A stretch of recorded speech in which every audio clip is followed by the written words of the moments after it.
The communities in Kenya, the community from Kisii is faced with similar challenges that we all know. The challenges of road network, the challenges of health, all those challenges that electricity, I mean, they are not really isolated to only other regions. They also, challenges that we face in Kisii. So we sat today to evaluate our strength in the broad-based government and our projections and expectations for for the next 3 financial years in regard to the development of our people. So largely this meeting was about development and unity of our people and fighting together, putting our synergies together to make sure that we pull the resources towards our people for the benefit of the common mwananchi. I think I would like to say just a few words in English. We are here as a leadership of the Kisii community. For a few members who are not here, they have given their apologies for not attending, but they are with us. As the leadership of Kisii, we are here with all the members of parliament from all the 14 constituency or sub-counties in Kisii County. And next time we believe that our governors and the women reps, especially Mama Doris Donya, who was not here because she has traveled out of the country, and anybody else who's been elected, we want to start working together as a team.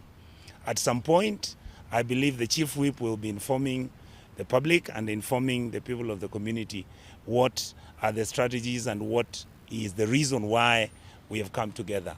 Purely, we want to engage the government. We want to make sure that we are given an opportunity to serve our people.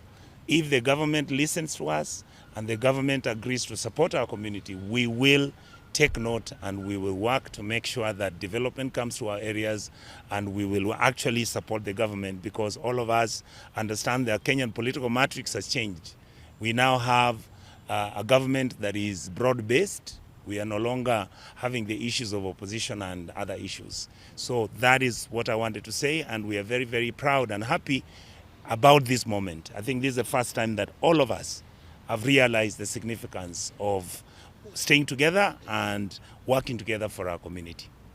Kama viongozi wa maeneo yetu wakilishi, kama viongozi wa Kisii, tumekuja, tumejumuika sisi wote, vyama vyote, na tumesema tungependa kukaa pamoja, tuanze kuzungumzia mambo ya maeneo yetu, haswa majimbo yetu ya Nyamira na Kisii. Na baada ya kukutana leo, kuna wale viongozi ambao watapewa jukumu la kutuweka pamoja, tuendelee kuzungumza na kukubaliana vile tutazungumzia wananchi wetu, ili tuhakikishe wakati huu wacha maendeleo ikuje. Kama serikali ina miradi inataka kuhakikisha imefanyika, wacha tuende tuhakikishe hiyo miradi imefanyika, ili jamii ya Mkisii nayo isiwachwe nyuma. Tena tungependa kusema kuwa tunajua kuna nafasi yanapatikana ambako serikali imeanza kuandika watu na kupata nafasi kwa jamii zote za Kenya. Tungependa Mkisii ajumlishwe hapo ndani, ili pia watu wetu wawe na ufasaha na kukubaliana kuwa na wao ni wa Kenya ambao wanatoka kwa eneo la Kisii County na Nyamira. Shukrani. Hatuwezi kulizungumzia sasa, tutakaa kama viongozi, tutalizungumzia alafu tutatoa ujumbe rasmi. We will answer and respond to those issues very, very soon, once we have all the data and the information. Yes.